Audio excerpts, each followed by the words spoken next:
ఆ కథ చెప్పిన కాకి మాటలు విన్న జింక కాకితో, మిత్రమా, మనం వేరువేరు జాతులకు చెందినవారమైనప్పటికీ మనమింకా స్నేహితులుగా ఉంటున్నాం కదా. ఈ నక్క కూడా మనతోనే ఉంటుంది. జాతి కంటే వ్యక్తిత్వం ముఖ్యం. ఇది నాకు ఓకే అనిపిస్తుంది. అతను మనతోనే ఉండనిద్దాం. తన స్నేహితుడికి నో చెప్పలేక కాకి సరే అంది. ఆ రోజు నుండి కాకి, నక్క మరియు జింక చాలా సంతోషంగా ఉన్నాయి. ఒకరోజు నక్క జింక మాంసం తినడం గురించి ఆలోచించడం ప్రారంభించింది.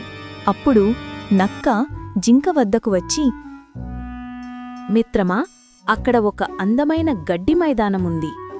రేపు మేతకు అక్కడికి వెళ్దాం. నువ్వు ఏమనటావు? జింక కూడా సరే అంది. మరుసటి రోజు వారిద్దరూ ఆ పొలం వైపు మేయడానికి వెళ్లారు. అక్కడ జొన్న పొలం చూసి జింక సంతోషంగా ఉంది. ఇలా ప్రతిరోజూ జింక ఆ పొలంలో వచ్చి తృప్తిగా మేస్తూ ఉండేది. రైతు దీన్ని గ్రహించి జింకను పట్టుకోవడానికి ఒక ఉపాయం వేస్తాడు. మరుసటి రోజు ఎప్పటిలాగే మేయడానికి వచ్చిన జింక వలలో చిక్కుకుంది. ఎంత తప్పించుకోవడానికి ప్రయత్నించినా సాధ్యం కాలేదు. ఇంతలో ఆ నక్క అక్కడికి వచ్చింది. వలలో చిక్కుకున్న జింకను చూసి లోపల చాలా సంతోషంగా ఉంది.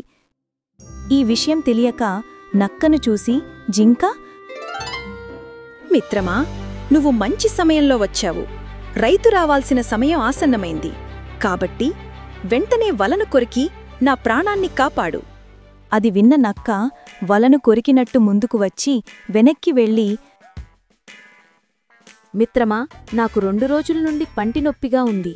ఇప్పుడు నేను ఆ వలని కొరకలేనేమో అని అంటూ ఈ పని తప్ప ఏమైనా చేస్తాను అని చెప్పి నెమ్మదిగా అక్కడి నుండి జారిపోయింది.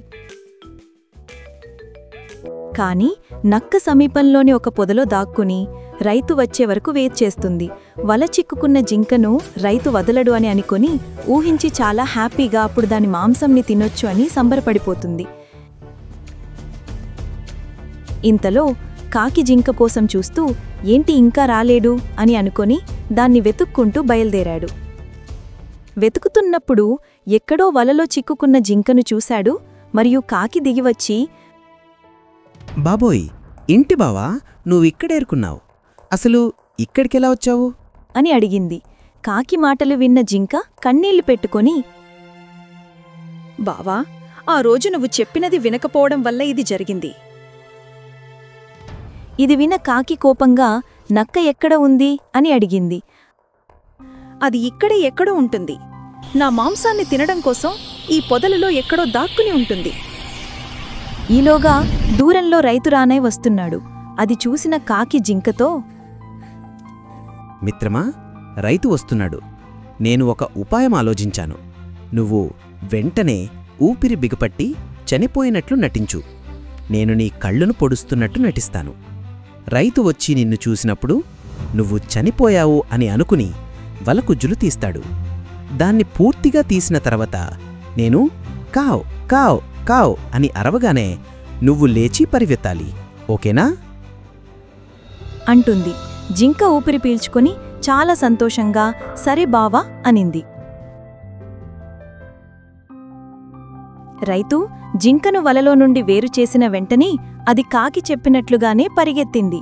దానిని చూసి రైతు ఆశ్చర్యపోయాడు. తాను మోసపోయానని గ్రహించి దానిని శిక్షించాలనే ఉద్దేశంతో తన చేతిలోని పెద్ద కర్రను దానివైపు విసిరాడు. అదృష్టవశాత్తు అది జింకను తగలలేదు. అతను తన గురి తప్పి ఆ పక్క పొదల్లో దాక్కుని నక్కకు తగిలింది. ఆ కర్ర దెబ్బకి ఆ నక్క అక్కడికి అక్కడే చచ్చిపోయింది. ఈ కథ చెప్తూ హరి చిత్రగ్రీవుడితో, నీతో స్నేహం చేయడం నిప్పుని చేతిలో పెట్టుకొని కాల్చిందనడం లాంటిది. So if you please get out, I will close my door అని అంటుంది. అప్పుడు చిత్రగ్రీవుడు, మిత్రమా, నేను కాకి కులంలో పుట్టినంత మాత్రాన నన్ను పాపిగా భావించకు. నేను నిన్ను చంపి తిన్నంత మాత్రాన నా ఆకలి తీరుతుందా? ఎవరికైనా మరణం ఎప్పుడూ ఎలా వస్తుందో ఎవరు చెప్పగలరు? నేను నీకు ఏ హాని చెయ్యను. ఛత్రపతితో నువ్వు ఎంత స్నేహంగా ఉన్నావో నాతో కూడా అంతే స్నేహంగా ఉండు.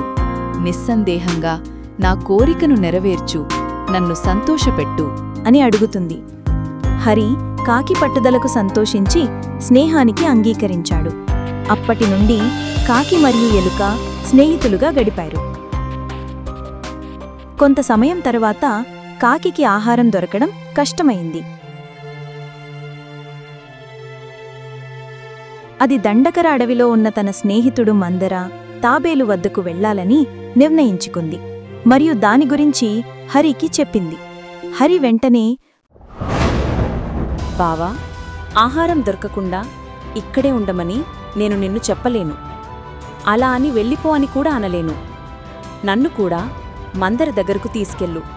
కష్టమైనా సంతోషమైనా మనం ముగ్గురం ఒకే చోట కలిసి ఉంటాం. ఆ మాటలు విన్న కాకి సంతోషించి ఎలుకను తన వీపుపై మోసుకెళ్లి ఉన్న అడవిని వదిలి దండకర అడవిలోని ఒక చెరువు ఒడ్డున కూర్చుంది. అదే సమయంలో చెరువు ఒడ్డుకు వచ్చిన మందర కాకిని చూసి చాలా ఆప్యాయంగా, మిత్రమా, నువ్వు కనిపించి ఎంతకాలమయ్యింది? బాగున్నావా? అని అడిగి తనతో వచ్చిన హరిని ఎగదిగా చూసింది. ఇది గమనించిన చిత్రగ్రీవుడు హరిని మందరకు పరిచయం చేసి అతని మంచి లక్షణాలను వివరించాడు.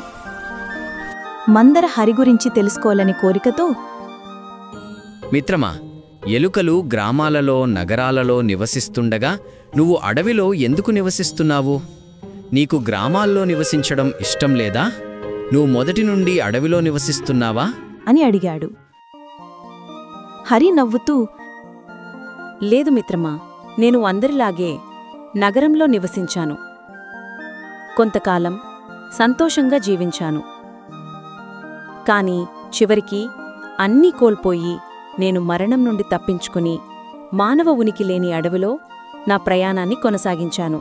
ఆ కథను నీకు చెప్తాను అని ఆమె ఇలా చెప్పడం కొనసాగించాడు.